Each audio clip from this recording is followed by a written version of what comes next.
Whilst it's been bucketing down with rain, it's been a good opportunity for me to do these finally after like 8 months of them sitting here. I can tell you now, after days of hand sanding and polishing, I am never doing that again. And I said that last time, but this time I'm never doing it again. They came out pretty good considering they were all corroded and stuff. They all had heaps of curbing around them, got rid of all that. The reason for me doing these, I was planning on selling them to get some funds, but now that I see the potential in them, I kind of want to keep them. What I've got to do is reseal them and put all the bolts and nuts back in. 160 of these things, and I wire wheeled each one of these one by one. I think that alone took me like 2 hours. I decided to just get all new nuts here. To be honest, I don't know how I feel about the white now. These were originally supposed to go on the RX-7. We painted them before we decided on that color. I think they would probably be better at gray, but I really feel like relipping these now because they will look so sick.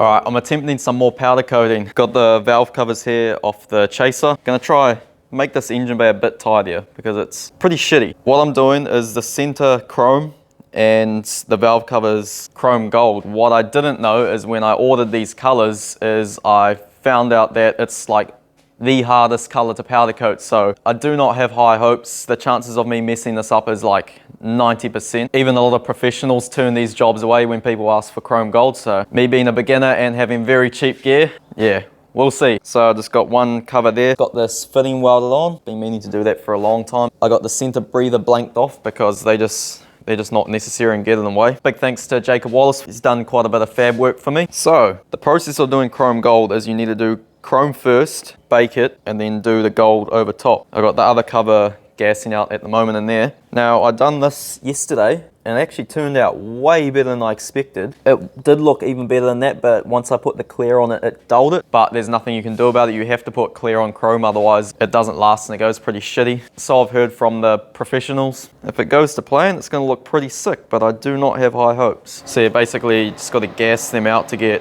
bring all the oil out of the pores.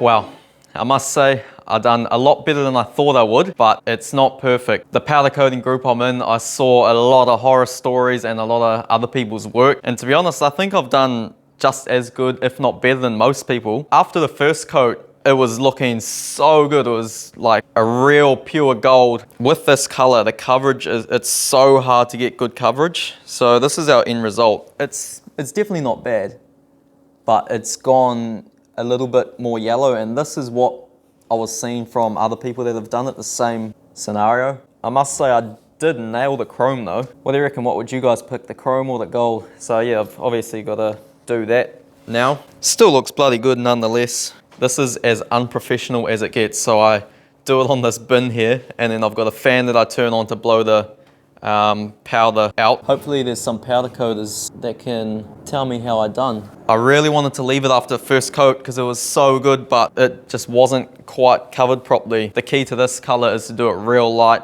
and I did try, but yeah. This color is equivalent to the candy in the painting world, like the 46V Crystal Soul Red. It is difficult, and after the first coat, yeah, got my hopes up, and then after the second coat, wasn't quite as good, but I'm still pretty stoked. Well, finish off this last piece and then we can put them all together and see how we done. It's gonna look pretty sick. So, just gotta put these baffles back in, the valve covers. As you would have seen before, it was nasty as in here, just gunky as oil, like media from sandblasting. This is the Miracle JZ. There's a little bit of a story that I don't think I've said before as to why this engine internally is quite nasty. Now, this has done over 200,000 Ks now, I think. So much abuse, I have no idea how it hasn't blown up or had any problems. So when I purchased this engine, well, my Cresta in Japan was that 5 years ago. Power Vehicles hit me up and said when they picked it up from auction, it was knocking. The pickup and everything was that gunked up. Must have had bugger all oil pressure, so they took the sump off, cleaned it out. Usually if an engine's knocking, you'd think it's history. Once the bearings are damaged, there's not really any saving them. But somehow they put it back together, and I've thrashed it all these years and it's still been going. I would be very, very curious to see what those bearings and what that engine looks like internally. The day it does blow up, I will not be surprised one bit. What the f? Oh yes, go in, but don't come out. What the f? Oh yeah, okay.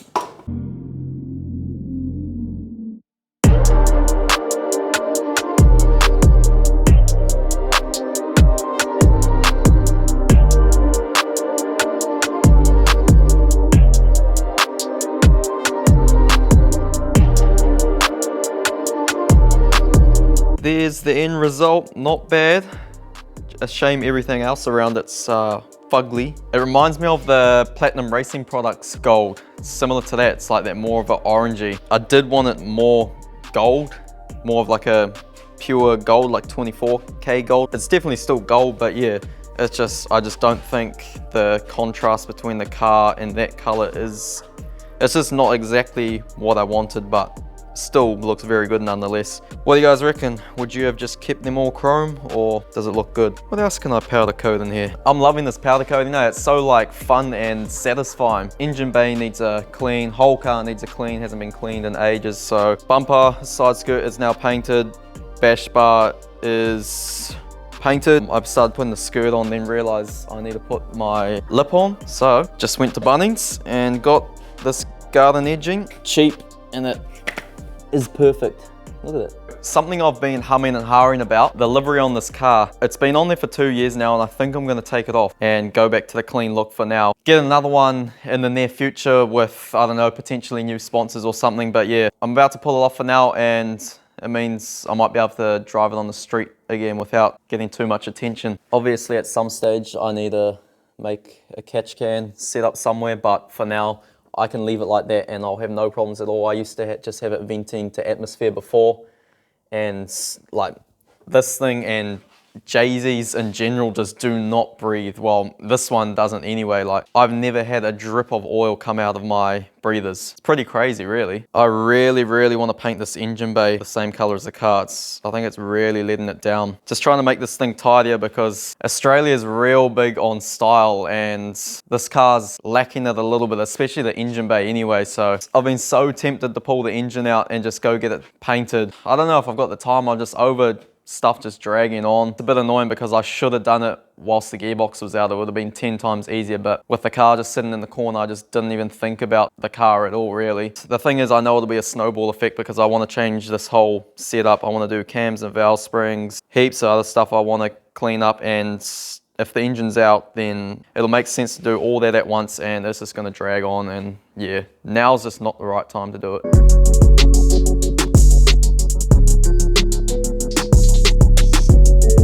She's all bare, not bad, not bad. Next video, I've got a bit of a new look, so like, subscribe, and see you in the next one. See you.